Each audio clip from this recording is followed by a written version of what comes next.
Paz sea sobre todos vosotros. En este vídeo vamos a hablar sobre el Ghusl o la ablución mayor, porque hay un hermano que hace la consulta de cuándo es obligatorio realizar este ritual.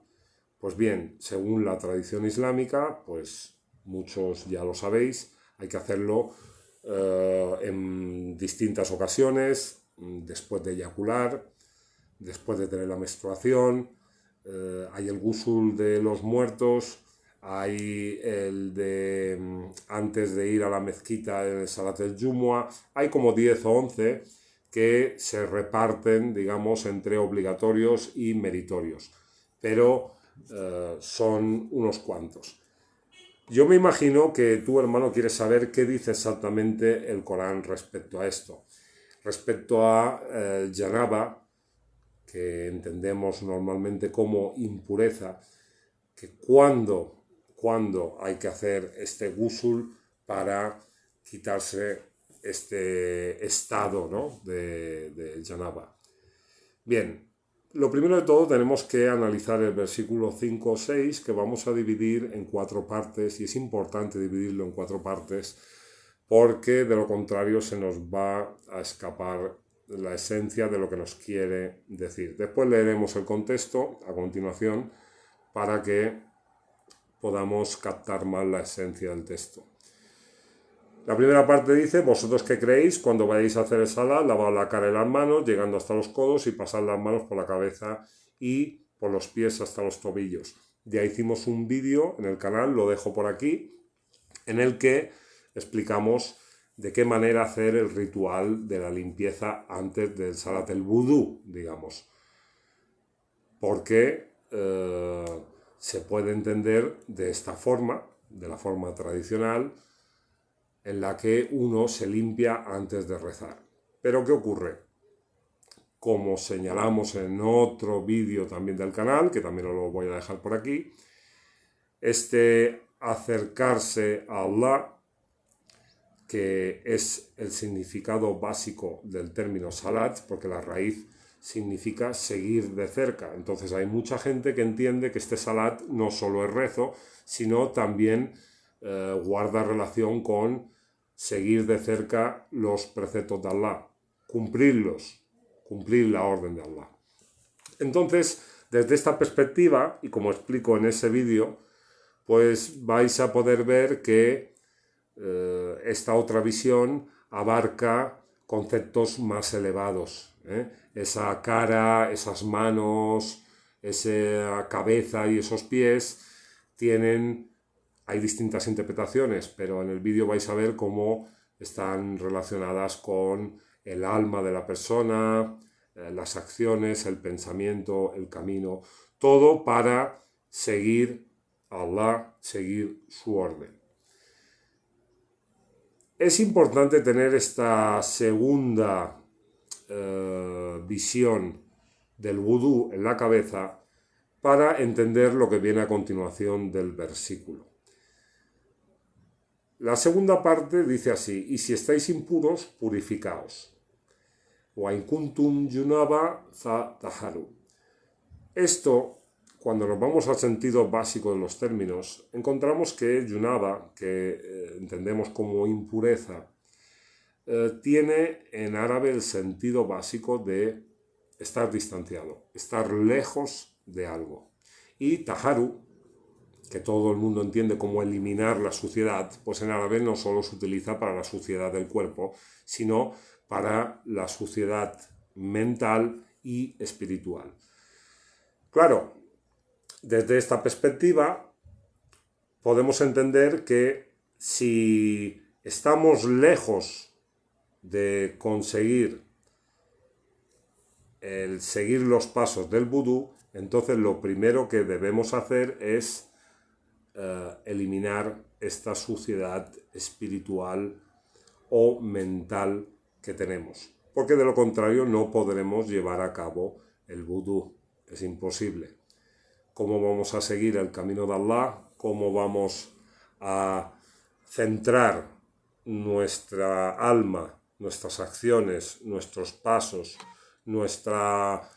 todo en el camino de Allah cuando estamos distanciados, estamos en estado de janaba. Es imposible. Por eso aquí se nos está pidiendo que primero eliminemos esa suciedad psíquica o espiritual. La tercera parte del versículo dice: si estáis enfermos, no encontráis agua, estando de viaje o viniendo alguno de vosotros de hacer sus necesidades o habiendo tenido relación con las mujeres, procuraos entonces tierra buena y pasaosla por la cara y las manos. Bueno, aquí muchos os habéis preguntado: ¿y qué pasa con las mujeres? Porque aquí dice si venís de tener relación con las mujeres, pero no incluye si venís de tener relación con los hombres. Esto es un dato bastante curioso. Sea como sea, lo que nos dice es que hagamos tayammum, que sería lo que se entiende como la limpieza con tierra, pasándosela por la cara y por las manos. Lo que ocurre es que este tayammum en árabe también tiene un sentido básico que se encierra en el concepto de la raíz y es intención. Ese es el sentido básico de la palabra tayammum. Aspirar a conseguir algo. Si lo vemos desde esta perspectiva, entonces, y atendemos a estos términos: enfermedad, viajar, venir de hacer las necesidades o tener relaciones sexuales con las mujeres, como nos dice la interpretación clásica. Todo esto se podría entender como obstáculos para alcanzar nuestro objetivo, para acercarnos a seguir el camino de Allah o cumplir con la orden de Allah. Entonces, este tercer punto lo que nos estaría diciendo es que si no podemos conseguir los otros dos, por lo menos que pongamos la intención en ello. Ese es el sentido básico de tayammum, poner la intención en algo.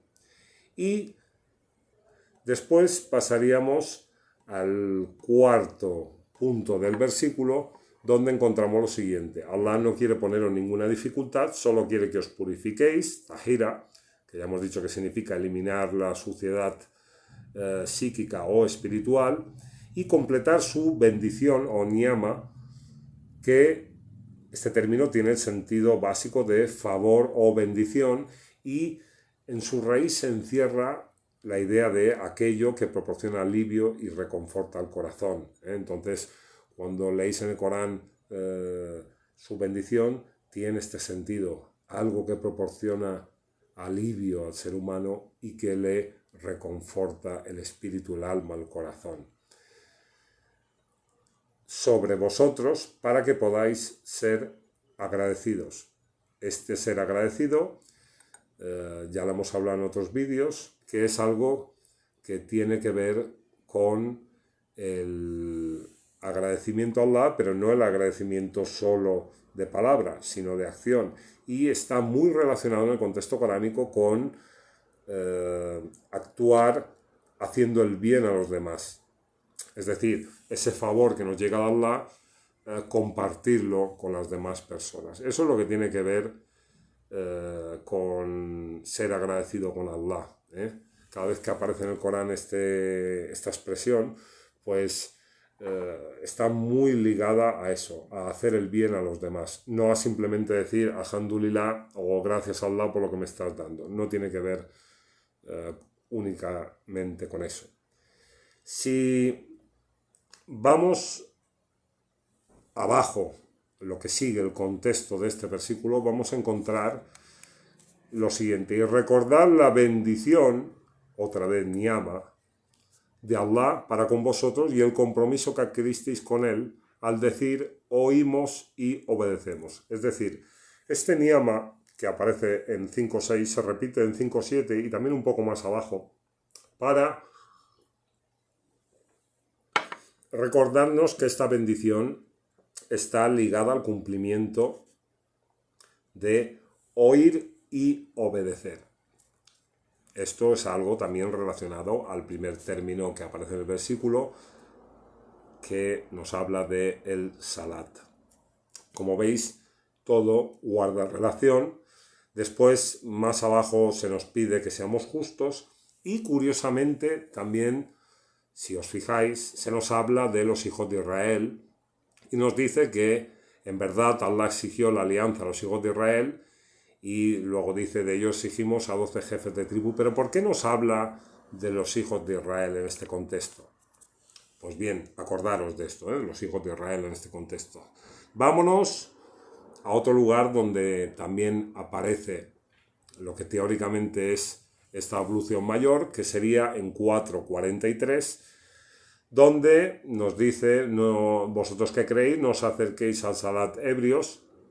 Esto significa la palabra ebrio, pues ya os podéis imaginar, su sentido básico tiene que ver con una distorsión mental. Entonces lo que nos está diciendo es que no os acerquemos al cumplimiento de los preceptos de Allah, del camino de Allah, sin tener una mentalidad clara de lo que tenemos que hacer, hasta que no sepáis lo que decís.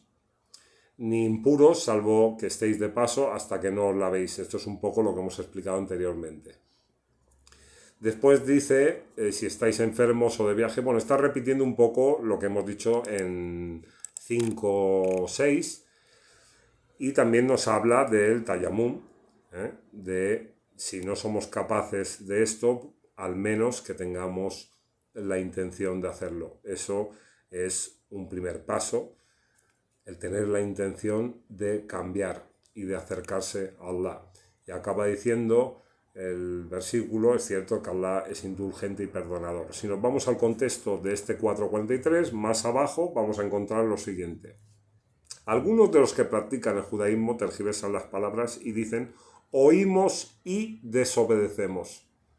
Fijaros cómo en los versículos donde hablan de, teóricamente, este ritual de purificar la impureza, se nos hablan los dos de oír y obedecer a Allah. Pero en esta gente que practica en el judaísmo, dicen que algunos de ellos tergiversan las palabras y no dicen oímos y obedecemos, que es lo que aparece en el contexto de 5:6, que es lo que hacen los creyentes, oír y obedecer. Ellos hacen cosas raras, le dan un doble sentido con sus lenguas y así ofenden la práctica de adoración. A continuación se menciona que esta es una actitud incorrecta y que si tomaran el camino adecuado entonces serían de los justos, algo que también hemos visto que aparece en el contexto de 5:6, que nos dice, Allah nos pide que seamos justos.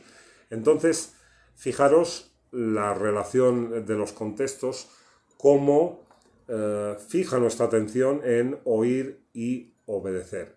Entonces, todo este teórico limpiarse para rezar o hacer la ablución mayor para purificarse, guarda una estrecha relación desde un punto de vista coránico con prepararse para seguir el camino de Allah. Todo esto desde una visión más elevada, pero porque nos ceñimos al sentido básico de los términos, no por otra cosa. Yo, como siempre os digo, no podemos negar el sentido más básico o el tradicional de limpiarse antes de rezar. Yo mismo lo hago. Pero el Sagrado Corán, si solo tomamos el Corán, vemos que si revisamos este ghusl, pues no aparece como tal, no aparecería, en el sentido de limpiarse físicamente. Ahora, en un sentido espiritual, pues ya hemos visto que tiene la función de purificarse, es decir, de acercarse porque hemos estado en la distancia y esa distancia nos impide acercarnos a Allah, nos impide hacer el vudú o la limpieza espiritual de nuestro intelecto, de nuestras capacidades, de nuestra fuerza física, de todas nuestras condiciones que Allah nos ha dado para cumplir con la orden de Allah. Esto era todo, hermano. Un saludo y que la paz sea sobre todos vosotros.